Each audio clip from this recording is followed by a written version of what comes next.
ఉన్న ఒక్క ఫోటో వాళ్ళ కొడుతుంది కదరా. అమ్మయ్యా. అరే ఇదేం చేస్తున్నావురా? మా తాత ఫోటో తీయనికి వచ్చిన. రీ రీ వాళ్ళకే నీ అత్తే అస్సలు మంచుండదు. కావాలంటే ఎప్పుడు నీకు సమోసా తినిపిస్తా.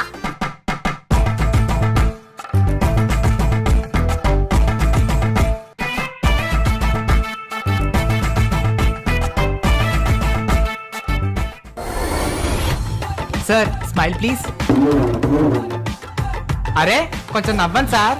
అరే మా ఊరు జర తాగున్నాడే, నువ్వు అట్లనే తీయరాదు. సరే 3, 2 అరే అన్నా ఇటు చచ్చిపోయింది.